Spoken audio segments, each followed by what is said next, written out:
Olá, meu nome é Edson, eu sou psicólogo, tenho um filho de 1 ano e meio que nasceu de parto em casa com a minha parceira, que é a Brenda. Nós somos veganos, né, e moramos hoje em Bocaina de Minas, que é uma região de Visconde de Mauá, enfim, é uma divisa com Minas, Rio, uma reserva de Itatiaia. E, bom, estamos morando aqui já faz uns 3 dias mais ou menos. Estamos em mudança ainda, né? Então eu acho que só por aí já dá para entender um pouco que eu fujo da caverna, né? E levo a vida desse jeito, porque entendo que quanto mais distante da caverna, mais próximo de mim eu estou. Então é assim que pretendo seguir a minha vida. Espero ter energia o suficiente para conseguir estar o mais distante possível da caverna ou de qualquer caverna que possa aparecer à minha frente, né?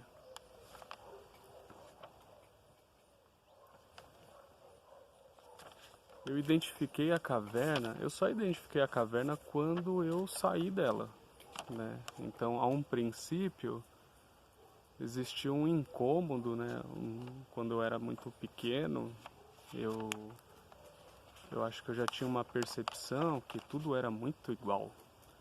As pessoas faziam as mesmas coisas, tinham os mesmos problemas e começou a se tornar muito previsível. Então, eu, quando pequeno, analisava e ficava parado olhando as pessoas caminharem, brigarem, cuidarem de seus filhos e observando a minha mãe cuidando de mim, meu pai cuidando de mim, minhas tias dos meus primos, e via que tudo tinha um ciclo, assim, né? Tudo tinha tudo tinha um padrão. E isso se confirmou quando eu comecei a fazer psicologia, que essa decisão já foi um pé fora da caverna, porque até então eu percebo que os pais assim querem o melhor para os seus filhos, né? E aí esse melhor é você ser um advogado, fazer direito, é você ser um administrador, um engenheiro, um médico e assim por diante. E quando eu falei quero fazer psicologia, né, sendo que também um outro porém, eu joguei futebol durante muito tempo, a minha infância inteira, a minha adolescência e o início da minha juventude. E até então, quando eu falei não quero mais saber de jogar futebol, não quero mais ser profissional, não quero mais fazer nada disso, achavam que eu ia escolher psicologia. Acharam que eu ia escolher fazer educação física. E aí eu falei, quero fazer psicologia. E aí todo mundo já achou meio estranho. Falou, ah, tá, mas você vai trabalhar com o quê? Eu falei, poxa, isso é uma profissão, cara. Ah, mas você só vai atender louco e tal. Enfim, isso já entra numa guerra, né? Então tem que entender. E aí depois que você começa a fazer o curso, você não pode brigar com ninguém, porque você é psicólogo, que psicólogo que fica irritado. E aí você começa a ter que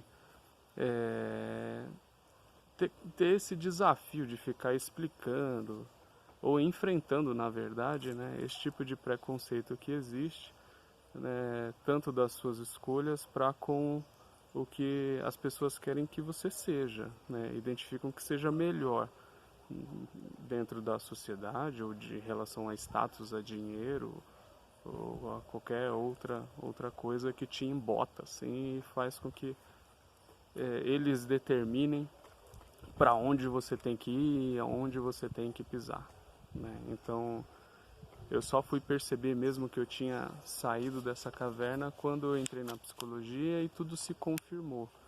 Eu comecei a ver que os problemas eles geralmente eram muito parecidos um com o outro, só mudava de endereço e de identidade. E foi aonde que eu falei, ah não, eu não quero assumir essa vida comum, né?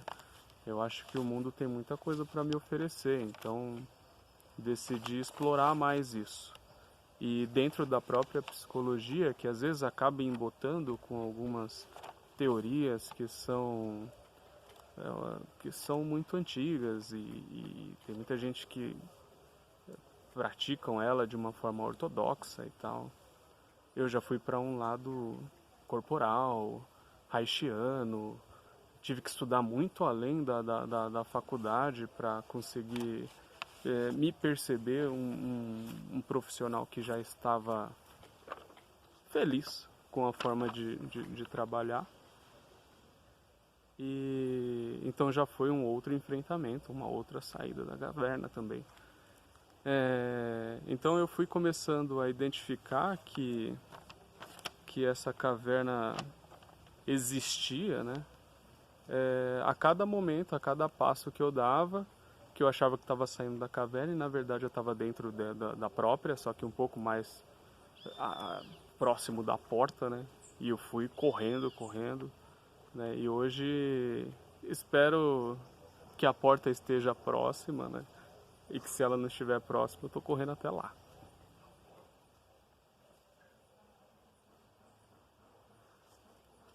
As verdades irreais, poxa, eu acho que a estrutura familiar, assim, depois que eu comecei a questionar muito ela, me decepcionou muito, assim, né? A forma de educação, essa forma competitiva que todo mundo tem que ser melhor que todo mundo, essa chantagem que nossos pais utilizam para nos criar, de falar, ó, tá vendo? A gente tá indo tomar vacina, fala, ó, tá vendo? O menininho saiu lá, tomou vacina, saiu quietinho, olha você já chorando aí, né? Como se eu não pudesse expressar minhas emoções, como uma pessoa forte é aquela pessoa que não chora, que controla as suas emoções, porque você expressar isso é muito vergonhoso, ou faz com que tenha uma percepção de você como uma pessoa fraca, frágil.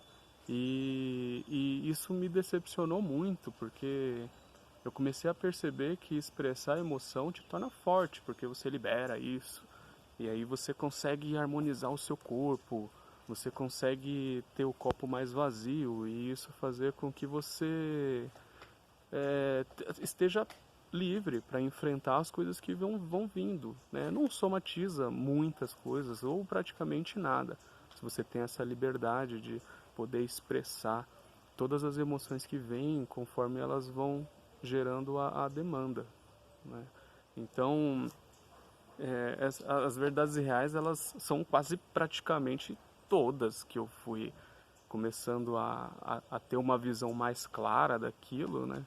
De onde eu estava pisando, do formato da minha casa, as decorações, aquela domingo na frente da televisão vendo Domingão, né? E sei lá, né? Fazendo churrasco e jogando futebol, né? E a sua mãe gritando com você e você desrespeitando seus pais.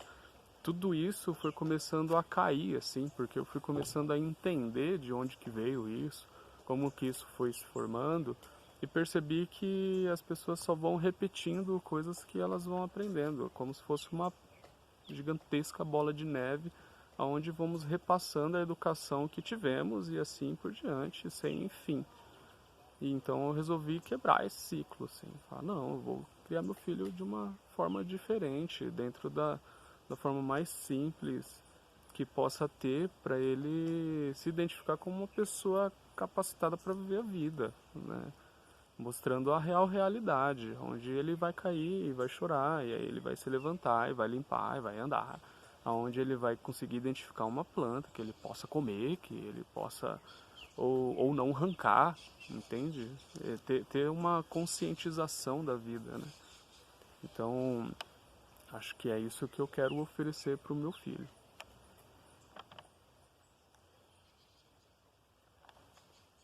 As minhas amarras, elas eram, na verdade, as pessoas me dizendo o que eu devia ser, né? Então, quando a gente nasce, assim, nossos pais, eles determinam o que é certo, o que é errado, o que pode, o que não pode, tudo. Então, você nasce, aí falam, você tem que estudar, aí vamos estudar. Pra caramba, né? Então, estuda uma vida inteira. E aí, olha, agora que você estudou, você tem que escolher uma profissão, uma profissão não, né? Um curso para você se profissionalizar. Vamos lá escolher um curso. E aí depois você tem que trabalhar, depois tem que ser bem-sucedido, aí você tem que casar, aí você tem que ter um filho, aí você tem que ter um carro, aí você tem que ter uma casa. E aí depois você trabalha pra caramba e dá de tudo bom do melhor pro seu filho. E aí você pega e se aposenta. E aí você se aposenta, morre e deixa tudo pro teu filho, né? Já está tudo determinado. Então, quando você pisa fora disso, as pessoas vêm te julgando, vêm apontando o dedo para você, vêm falando que, nossa, o que é isso? Você começa a ser um estranho. Eu começava a me achar um ET. Não é possível, né? Que existe tantas coisas assim e as pessoas elas julgam umas às outras e apontam o dedo e são narcisistas e utilizam disso, sabe, para rebaixar você, deixar você no chão, não respeitando você ser você, ou sua escolha, sua opção, né? É uma passando por cima da outra, achando que ela é a mais certa possível. E na verdade não, somos unidades e escolhemos coisas diferentes e a soma do que eu sou para com a vida que se apresenta dá um resultado que é diferente de todos. Então as minhas escolhas são baseadas nessa soma, entende? Então eu acho que as amarras elas vêm a partir do momento que tem um dedo na minha cara. E aí eu não sei se eu estou desrespeitando aquela pessoa, se eu estou realmente errado, e aquilo começa a fazer com que eu me sinta errado e me questione de falar, caramba, será que só eu estou errado mesmo? E aí eu vou ter que é, né? Então isso foi as amarras que apareceram, né? Que me acompanharam durante toda uma vida e vira e mexe aparece uma, né? Que aí eu tenho que sair correndo dela.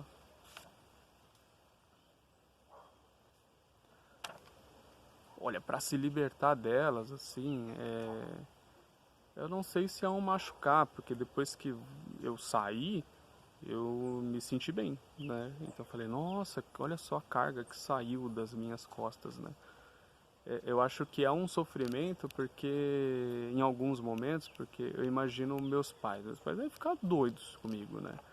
Então hoje eu moro a 300 quilômetros deles.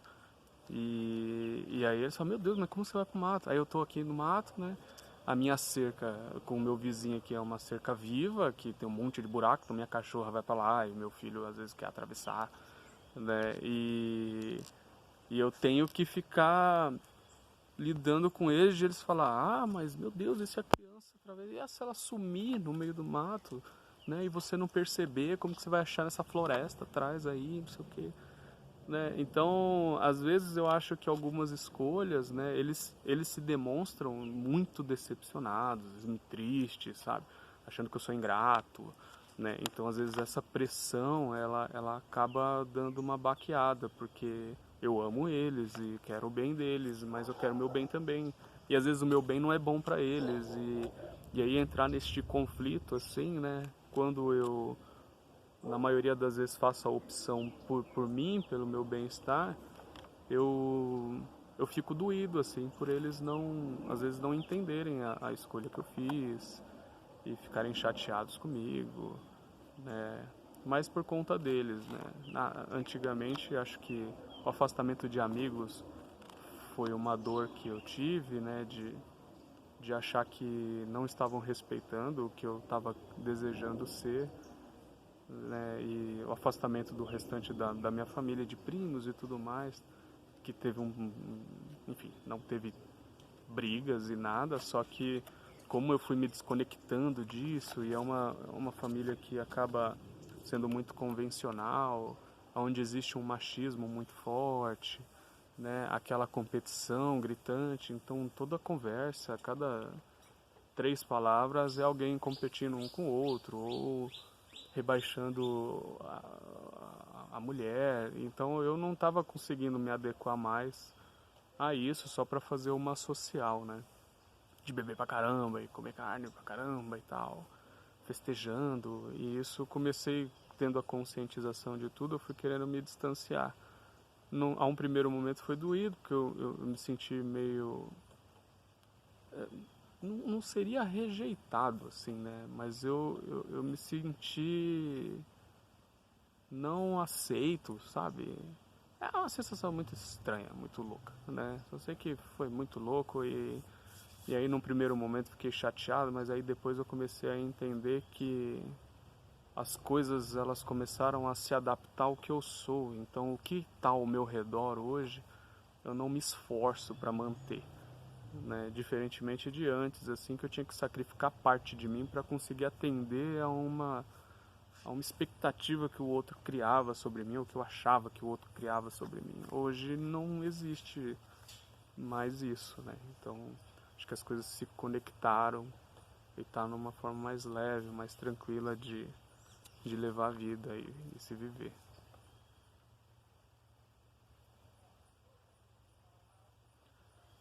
Puxa, mudou tudo, né? Mudou muita coisa, né? Mudou primeiro minha estrutura familiar, né? Onde eu tenho uma parceira que compartilha da vida dela com a minha e eu compartilho minha vida com ela, né? Do nosso filho, né? Que espero oferecer para ele o essencial para que ele consiga construir a vida dele da forma, ao jeito que ele quer e deseja, né? Mas todas as minhas relações com pessoas, minha relação com o trabalho, minhas relações de um modo geral, tudo mudou, né?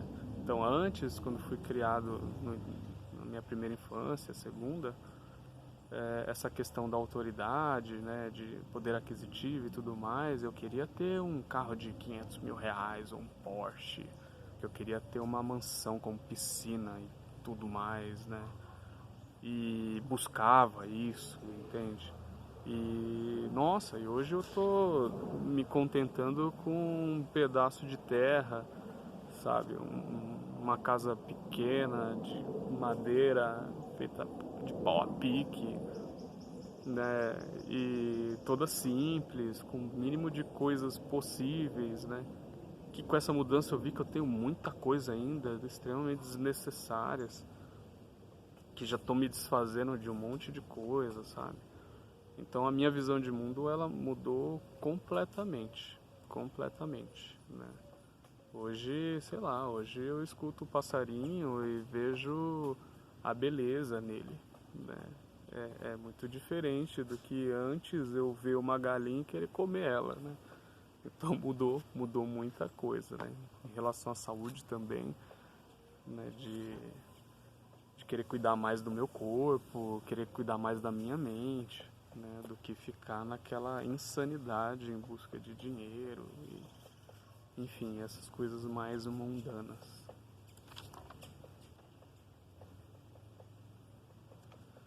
Olha, o maior desafio é. Poxa, eu acho que o desafio que foi mais chato, assim. Não foi nem um desafio, mas foi chato, sabe? Eu querer que meu filho nascesse de uma forma que tivesse a menor intervenção possível, sabe? De médicos, da medicina, né? E. Nossa, foi penoso, porque eu tive que ir atrás de parteiras e fazer o pré-natal com elas e no hospital também, fazendo os exames lá e tudo mais. E aquela gana assim de fazer uma cesárea, dos familiares falando que meu filho ia morrer no parto em casa, porque ia fazer um parto natural, né? E nossa senhora, foi muito difícil, né? Ao ponto até de no final da gestação a gente chegar para fazer um cardiotoco, né, para escutar o coraçãozinho dele, o médico falar que ele estava com pouca oxigenação e que tinha que fazer uma cesárea de emergência. E a gente desesperado, porque meia hora antes a parteira tinha feito o mesmo exame que estava dando que estava tudo ok, né? E aí a gente falou, e agora, o que eu faço, né? Aí minha parceira, com coragem, assim, falou, mano, vamos embora dessa bagaça aqui. Aí eu falei, demorou. Aí a gente saiu, fugiu do hospital mesmo, assim, porque não queriam deixar a gente sair. Falou, vamos no banheiro. Aí fomos no banheiro, quando a gente viu, já tava dentro do carro já. Uma puta chuva de granizo caindo tudo na cabeça. E eu falei, mano, e aí? Aí ligamos pra parteira.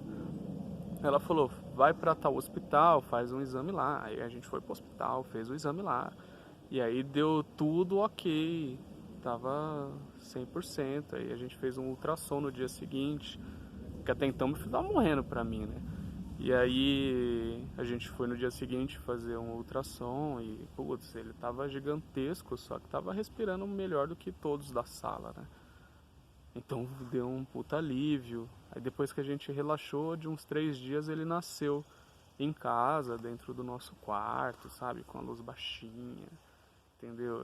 Eu peguei a criança, sabe? Eu que recebi o Luan em casa.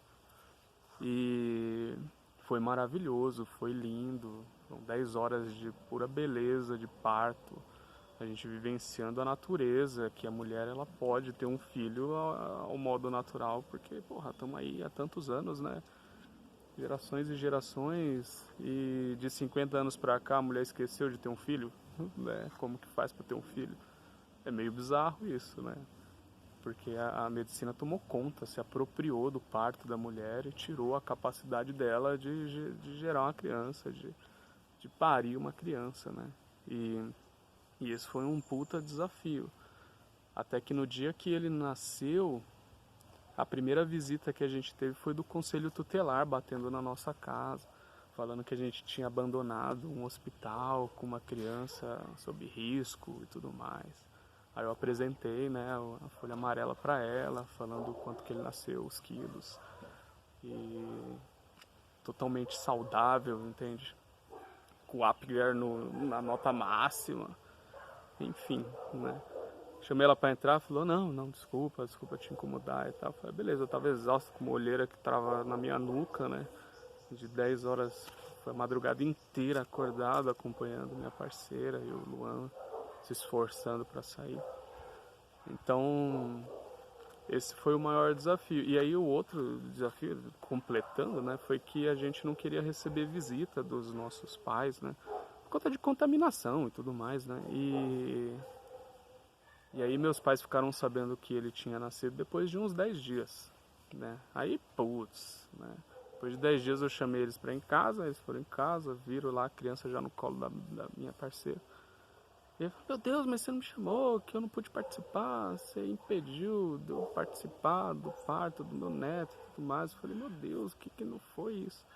Então, essa é uma parte complicada também, ter que explicar e tal, entender que eu queria isso, pra ele ter um contato com o pai, porque até então eu era uma pessoa avulsa, né? E aí depois, se eu fico um bom tempo com ele assim, eu me torno pai dele mesmo, ele se acostuma comigo, eu consigo fazer ele dormir, então fica uma conexão muito mais bonita, né? Muito mais próxima, né?